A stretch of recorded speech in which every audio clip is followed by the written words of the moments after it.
चलो नया चैप्टर हमारा कौन सा बताओ? चैप्टर का नाम क्या है जी? मापन और इकाई। मापन और इकाई। तो अपने को देखना है कुछ कुछ भौतिक राशियां होती है। कौन कौन सी राशि होती है इसको चेक करेंगे अपन लोग, ठीक है? तो कौन कौन सी राशि है बताओ? लंबाई हो गया, द्रव्यमान, और क्या हो जाएगा? समय। ये सब कैसी राशि है? भौतिक राशि। कैसी राशि है? ठीक है। तो देखिए एक चीज चेक करेंगे अपन लोग, मापन की आवश्यकता क्यों पड़ती है उसको चेक करेंगे। मापन की आवश्यकता क्यों पड़ती है, ठीक है? जैसे कि समझना, यहाँ पर मेरे पास एक पौधा है, एक पौधा है, ठीक है? अब मैं बोलूंगा, इसको पूछूंगा, एक जन को पूछूंगा, एक आदमी पूछता हूँ पौधा कैसे दिख रहा है, पौधा की लंबाई कितनी है, तो क्या बोलेगा वो? एक जन बोलेगा क्या? छोटा सा है। एक जन क्या बोलेगा? बड़ा सा है। इतना बड़ा है, इतना बड़ा है, इतना बड़ा है। अरे तो कितना बड़ा है? अरे बताना पड़ेगा ना एग्जैक्ट कितना बड़ा है। जैसे कि 1 मीटर लंबा है, 2 मीटर लंबा है, 3 मीटर, ऐसा बोलना पड़ेगा ना। अब बताओ मीटर नहीं रहता तो कैसे बताओगे? नहीं, इतना बड़ा है, इतना बड़ा है, इतना बड़ा है, अत्यधिक बड़ा है। अरे एक्सप्लेन कैसा करोगे? तो मापने की आवश्यकता है कि नहीं बताओ? तो किसी भी चीज को मापने के लिए आवश्यकता है। समझ में आ गया क्या? ठीक है। तो एक पौधा है, एक पौधा की एग्जैक्ट ऊंचाई कितनी है? वो पौधा छोटा है कि पौधा बड़ा है? तो कितना है? अरे कुछ तो बताना पड़ेगा ना, ठीक है? एक आदमी की हाइट 5 फीट है, एक आदमी की हाइट 5 फीट है, एक आदमी की हाइट 6 फीट है। अरे तो एग्जैक्ट कितना है वो तो बताना पड़ेगा ना। अतः मापन की आवश्यकता है। समझ में आ गया? ठीक है। तो कई बार क्या होता है, हम फील करते हैं। अच्छा, किसी चीज को हम लोग फील करते हैं, कैसा फील करोगे? जैसे कि एक है मेरे पास गर्म पानी, एक में है क्या? गर्म पानी, ठीक, ध्यान देना। और एक में ठंडा पानी, ये है गर्म पानी। अब ये कैसा पानी बताओ? ठंडा पानी, ठीक है। हमारे पास कितनी हाथ है बताओ? कितनी हाथ है जी? 2 हाथ है, ठीक है। एक हाथ को डालो कहाँ? गर्म पानी में। एक हाथ को कहाँ डालेंगे? ठंडा पानी में। एक साथ दोनों हाथ को डाल दो। समझ में आया? ठीक है। अब क्या करेंगे, इसको निकालने के बाद एक नॉर्मल वाटर में डालेंगे, नॉर्मल में। समझ में आया? मतलब ये हल्का सा गर्म है, ये ज्यादा ठंडा था, इससे थोड़ा गर्म है, और ये बहुत ज्यादा गर्म है। कॉन्सेप्ट को समझने से, ठीक है? बहुत ज्यादा गर्म पानी, बहुत ठंडा पानी, और ये नॉर्मल पानी। बहुत ज्यादा ठंडा पानी मैं बाएं हाथ को डाला, बहुत ज्यादा गर्म पानी मैं दायां, इसको दायां हाथ को डाला। अब एक साथ बाहर निकाला। अब इन दोनों हाथ को एक साथ इसमें डालो, कैसा फील आएगा बताओ? दायां हाथ जो गर्म में था उसको ठंडा लगेगा, और जो ज्यादा ठंडा में था उसको गर्म लगेगा। तो बताओ अलग अलग हुआ कि नहीं हुआ? तुम्हारी फीलिंग हर बार सही हो ऐसा जरूरी नहीं है। समझ में आ गया? तो कहीं ना कहीं अपने को बोलना पड़ेगा। तो कैसे बोलेंगे? ये हाथ गर्म लगा थे, ये हाथ ठंडा लगा था, ऐसा बोलोगे क्या? नहीं। अरे कुछ तो बताना पड़ेगा, कितना गर्म है कितना। तो इस प्रकार से सभी एग्जैक्ट अपने को मापन की आवश्यकता पड़ती है। तो मापन की आवश्यकता क्यों? समझ में आया? हमें एग्जैक्ट आंकड़ा देना पड़ेगा। एग्जैक्ट आंकड़ा नहीं दोगे तो समझ नहीं आएगा, हम भौतिकी में सही तरीके से अध्ययन नहीं कर पाएंगे, इसलिए मापन की आवश्यकता होती है। ठीक है जी। चलो अगला। अब ये तो भौतिक राशि हो गया। अच्छा, परिमाण क्या होता है? परिमाण किसी भी चीज को निकालते हैं परिमाण, ठीक है? जैसे कि एक आदमी, एक बच्चा है, एक बच्चा नया नया जन्म लिया है, ठीक है? और बच्चा 5 किलो का है। कितने का है? हाँ, वो परिमाण है। क्या? परिमाण, नॉट परिणाम। 2 चीज बोला मैं, ठीक है? पहला क्या होता है बताओ? परिमाण। और ये क्या बोला? परिणाम।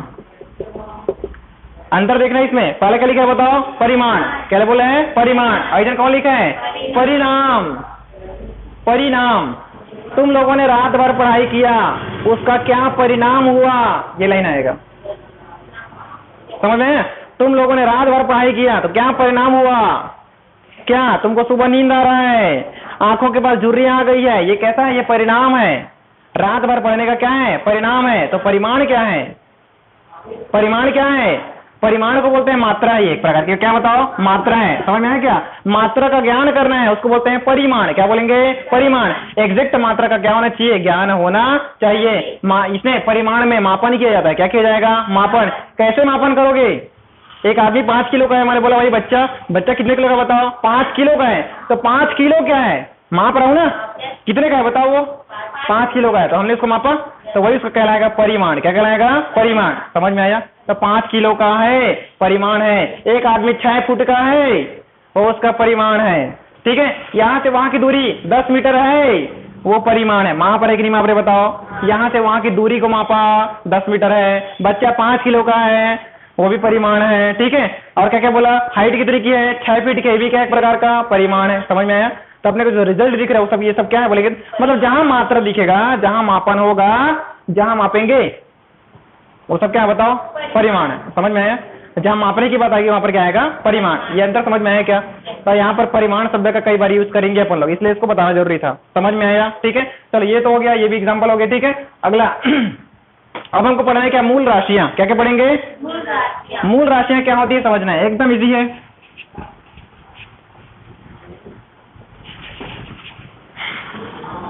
चलो देखते हैं मूल राशियां क्या होती है, ठीक है। मैंने पहले क्या बोला बताओ, मूल राशि पहले क्या है, एकदम इजी है, कॉन्सेप्ट को ध्यान से देखना, ठीक है। अभी रहेगा व्युत्पन्न राशि, कौन अगला कौन है बताओ, व्युत्पन्न राशि। दोनों कॉन्सेप्ट को समझना है। पहला कौन है बताओ, मूल राशि, अगला कौन है, तो ऐसा राशि जो स्वतंत्र होता है, ऐसा राशि जो अपने में क्या रहेगा, स्वतंत्र रहेगा, और जिसको किसी दूसरे की आवश्यकता नहीं है, वो मूल राशि है, समझ में आया। जैसे तुम लोग स्वतंत्र हो, तुम लोग को किसी की मदद की आवश्यकता नहीं है, तो तुम लोग स्वतंत्र हो ना, मतलब तुम ही लोग मूल हो, समझ में। अरे मूल का मतलब जिसको बढ़ने की आवश्यकता नहीं है, वही क्या है, मूल है, जहां से उत्पत्ति होती है, समझ में आ रहा है, ठीक है। तो मैंने क्या बोला, ऐसी राशियां जो एक दूसरे से क्या होती है, स्वतंत्र होती है, जिसे किसी अन्य राशि की आवश्यकता नहीं होता, वो क्या कहलाता है, मूल राशि है, समझ में आ गया, ठीक है। जैसे कि अब ये संख्या में 7 है, कितने बताओ, 7, संख्या में कितना बताओ, 7, ठीक है। सबको लिखेंगे, पहला कौन है, लंबाई, पहला कौन है, पहला कौन है, लंबाई, दूसरा द्रव्यमान, अगला कौन है बताओ, अगला कौन है, द्रव्यमान, अगला समय, अगला कौन है, समय। अभी आपको लाइन से याद कर रहे हैं पूरा, अब भी सुनाओगे, ठीक है। पहले क्या बोला बताओ, लंबाई, पहला कौन है, लंबाई, दूसरा कौन है, अगला कौन है, द्रव्यमान, उसके आगे कौन है, समय, अगला कौन है, समय, अगला कौन है बताओ, ताप, अगला कौन है, ताप, अगला कौन है, अगला कौन है, ज्योति तीव्रता, कौन है, ज्योति तीव्रता, अगला कौन है जी, ज्योति तीव्रता, अगला कौन है। तो मैंने क्या क्या लिख दिया बताओ यहाँ पर, लंबाई, द्रव्यमान, समय, ताप, ज्योति तीव्रता, अगला कौन है, पदार्थ की मात्रा, अगला कौन है, पदार्थ की मात्रा, अगला कौन है, और एक जन और कौन है, आपको छूट रहा है, एक जन कौन है बताओ,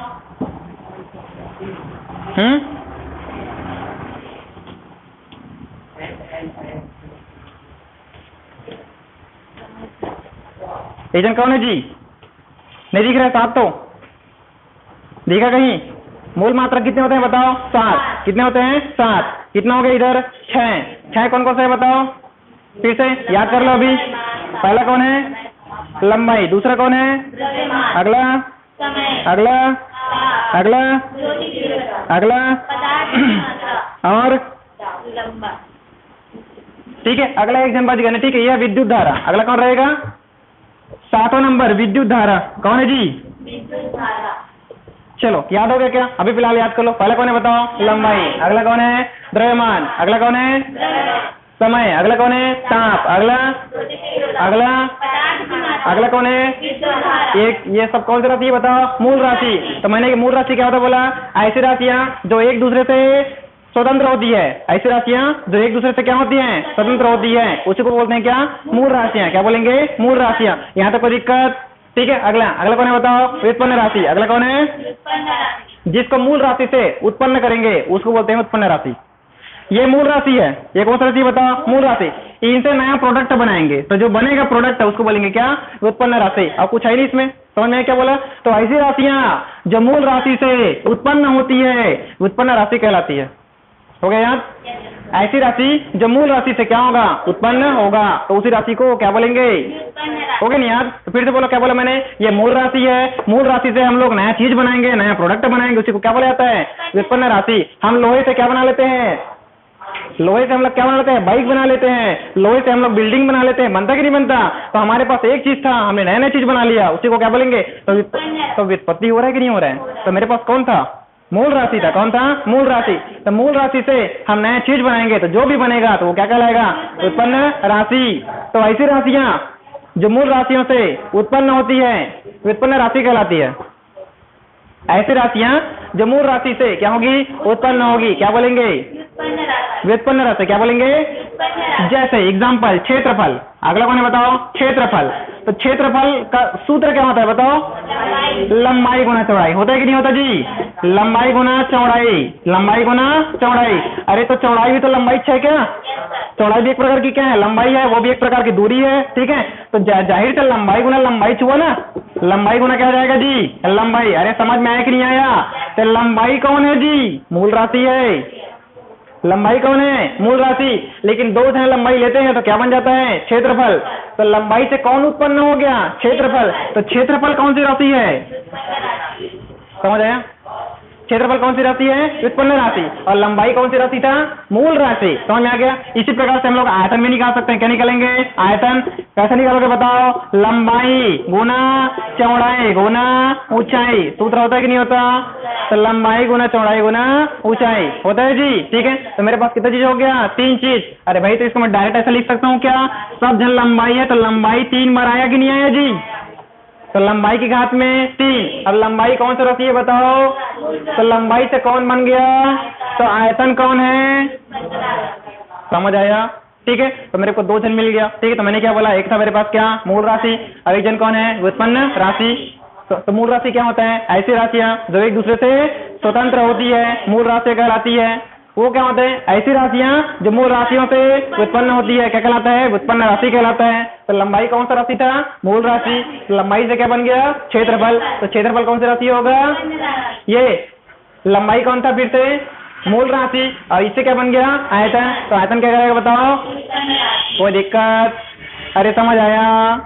ठीक है, चलो अब आगे क्या होगा? ये डाटा आपको याद रखना है। ये 7 हो गया, ये 7 हो गया, ठीक है। अब हमारे पास मूल राशि से बनेगा क्या? मूल मात्रक। क्या बनेगा? मूल राशि से बनेगा मूल मात्रक। क्या बन जाएगा? यहां से, यहां से बनेगा मूल मात्रक। क्या बनेगा जी? मूल मात्रक। तो यहां से क्या बनेगा? व्युत्पन्न मात्रक। क्या बन जाएगा? एक बनेगा व्युत्पन्न मात्रक, व्युत्पन्न मात्रक। तो 2 चीज बनेगा। पहले कौन है बताओ? मूल मात्रक। पहले कौन है? अगला कौन है? व्युत्पन्न मात्रक। तो मूल मात्रक, सॉरी, मूल राशि के बाद कौन है यहाँ? तो मूल राशि के मात्रक को मूल मात्रक कहते हैं। परिभाषा, मूल राशि के मात्रक को मूल मात्रक कहते हैं, व्युत्पन्न राशि के मात्रक को व्युत्पन्न मात्रक कहते हैं। समझ आया क्या बोला? तो मूल राशि का जो भी मात्रक होगा जिसे इसको मापेंगे, ठीक है। जैसे मूल राशि कौन कौन था बताओ? लंबाई। कौन था? लंबाई। अगला कौन था? द्रव्यमान। आज इसको मापेंगे ना, तो लंबाई को किससे मापेंगे? जैसे मीटर से मापा, लंबाई को मैंने किससे मापा? मीटर से। तो मीटर क्या बताओ? मूल मात्रक है। मीटर क्या है? मूल मात्रक। समझ में आया? अगला कौन बताओ? द्रव्यमान। द्रव्यमान को किससे मापेंगे? किलोग्राम से। किलोग्राम से। समझ में आ रहा है क्या? ठीक है। तो ये लंबाई था, लंबाई को मैंने मीटर से मापा, द्रव्यमान को किलोग्राम से मापा। तो इसको जिससे मापेंगे वो मूल मात्रक है। तो ये कौन है? ये तो ये है ना, कौन है? मूल राशि। और ये कौन है? उसका मात्रक। तो मूल राशि के मात्रक को मूल मात्रक कहते हैं। समझ में आया क्या? ये मूल राशि है, ये इसका मात्रक है, और इसे बोलते हैं मूल मात्रक। तो मैंने परिभाषा क्या बोला? मूल राशि के मात्रक को मूल मात्रक कहते हैं। मूल राशि के मात्रक को क्या बोलेंगे? मूल मात्रक। यहां तक कोई दिक्कत? अगला उसका सेम दे, ठीक है। व्युत्पन्न राशि के मात्रक को, ठीक है। तो व्युत्पन्न राशि कौन था जी? क्षेत्रफल था ना। अरे क्षेत्रफल था कि नहीं था? तो क्षेत्रफल को किससे मापे थे? लंबाई गुना चौड़ाई। होता है कि नहीं होता? तो लंबाई को किस, लंबाई का मात्रक क्या होता है? इधर लिखे हो ना, इधर लंबाई का मात्रक क्या होता है बताओ? मीटर। तो यहाँ पर क्या जाएगा? मीटर। गुना क्या जाएगा फिर से? मीटर होगा। तो मीटर इंटू मीटर क्या बन जाएगा जी? Metre square. तो बना कि नहीं बना? तो मीटर स्क्वायर क्या है? मात्रक है ना। मीटर स्क्वायर क्या है? मात्रक है। किसका मात्रक है? क्षेत्रफल का। और क्षेत्रफल कौन है? तो ये मीटर का स्क्वायर कौन होगा? सॉरी, मीटर का, हाँ, मीटर का स्क्वायर कौन होगा बताओ? व्युत्पन्न मात्रक। अरे क्षेत्रफल कौन है? व्युत्पन्न राशि है, और क्षेत्रफल का जो मात्रक है वो व्युत्पन्न मात्रक है। तो क्षेत्रफल का मात्रक कौन है? मीटर का वर्ग। क्षेत्रफल का मात्रक कौन है? मीटर का वर्ग। तो मीटर का वर्ग कौन है बताओ? व्युत्पन्न मात्रक। और क्षेत्रफल कौन है? समझ आया? ठीक है। तो हमने आज इतना चीज पढ़ा, एकदम इजी है। समझ में आ गया जी? एग्जाम में लिख लोगे? इजी है।